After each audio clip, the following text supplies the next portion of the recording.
Okay, so just for the record, this is the second take, thanks to a failed recording with Veed.io. Veed.io, lovely piece of software, but don't rely on it for your first take of recording video, apparently. Anyway, so what I want to talk about is me messing around with a claw. So, claw, you may have heard of OpenClaw.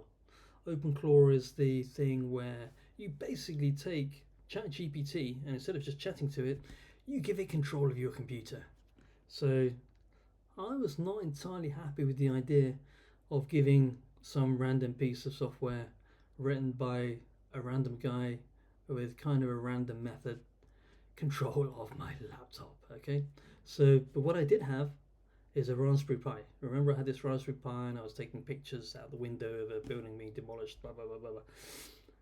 So I said, okay, you can have a clean install of the Raspberry Pi operating system, Debian, whatever, on this device.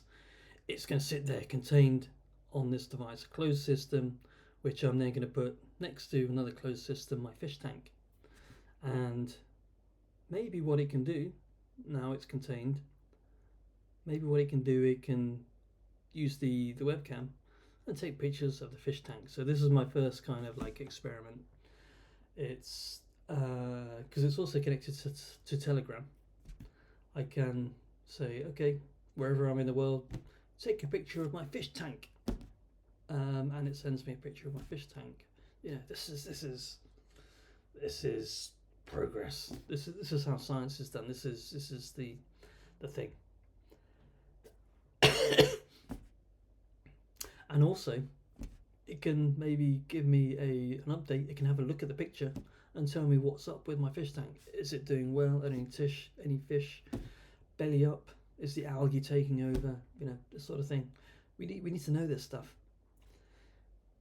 And the stuff that was interesting to me was the introspective part.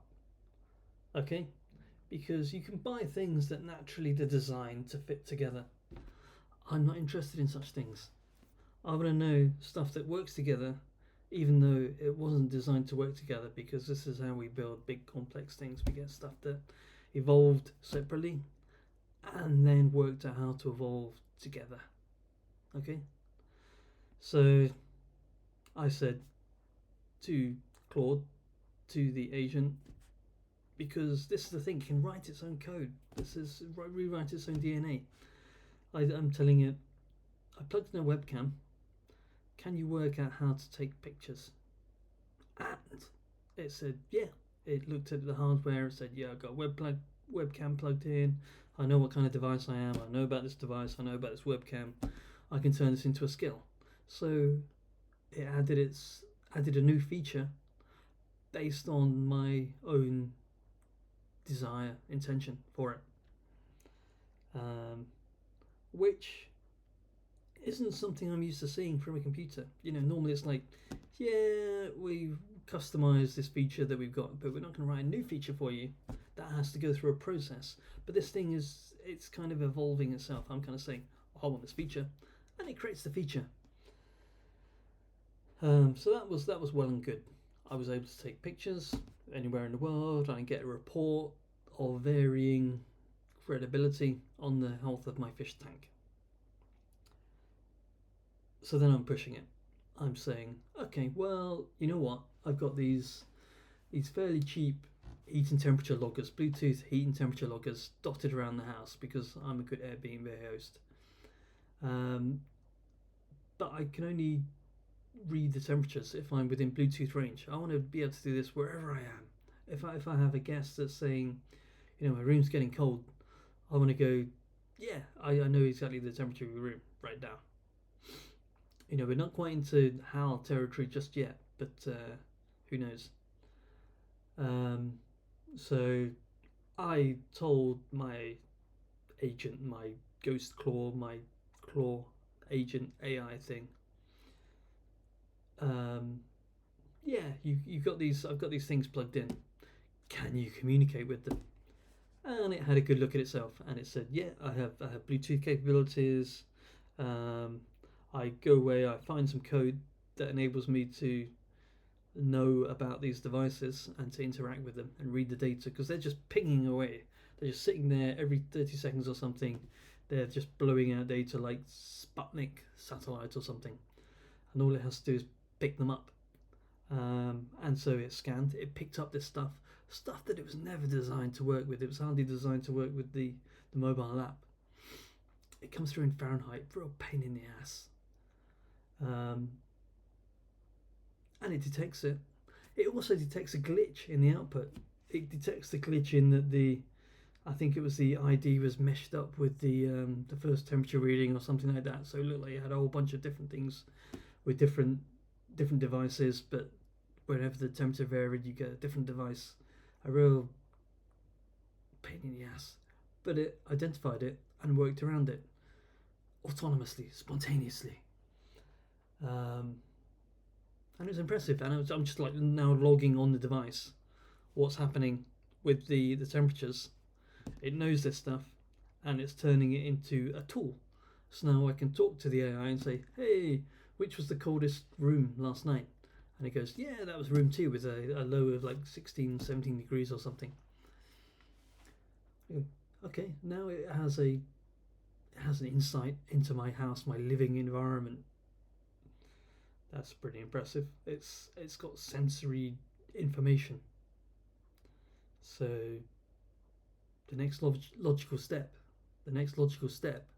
obviously is then to take this shitty old HP printer that I was trying quite hard to get rid of on Facebook Marketplace because I can't connect it to the wireless for some random reason. And I didn't have a cable to plug it into USB-A or whatever it was. So what I did, I just kind of plugged it in. I got the cable, I plugged it into the Raspberry Pi, and somehow gave my printer intelligence, which, as far as I know, this is the first in the history of the universe, is to have a printer that actually does what it's supposed to freaking do, and you don't have to wrestle with it. So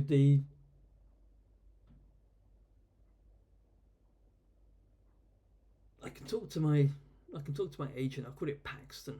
You've got to give it. I mean, we've got to the point now where it has to have a name, and it's called Paxton or Pax.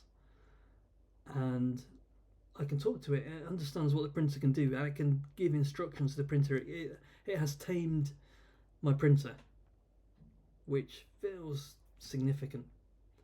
And so I can just say, I could say print my morning briefing. I could say go and read the local area forums, news sites, whatever, and give me a news briefing and print it out. So I have a little hyper-local newspaper. Include details of the health of the fish tank, whatever. That's fine. But also I can get creative. So I had a thing where I had a little post-it note stuck to a desk in one of my rooms, and I wanted a little sign, a little kind of cute Victorian sign. So I can just say to ChatGPT, generate such a sign, and then with Telegram I can send it to the Paxton, to the house AI, and say print the thing at A5 size. I don't have to worry about interacting with a little shitty dialogue, working out with the UI. It understands it and it just prints it out. So it's then sensing and then producing things in the real world, reading things from the real world. I feel I've kind of closed the loop a little bit, but also taking care not to install the pod bay doors. And I can do things that I don't have to think about whether it's possible or not. So I had an image. It was kind of a grayscale image. It was a little bit too grey, too much in the grey area. So I just said print this, but with more contrast. That's my message. Print this, but with more contrast. And it just did it. And my mind is blown by the idea of a printer that just does the fuck what you tell it to do. So that's where we're at right now. If you don't hear from me in future, it means that the AI has now taken total control of the house. I don't know. I made it look friendly just by building Lego things on top of it, but I don't know how plausible that's going to be in the long term.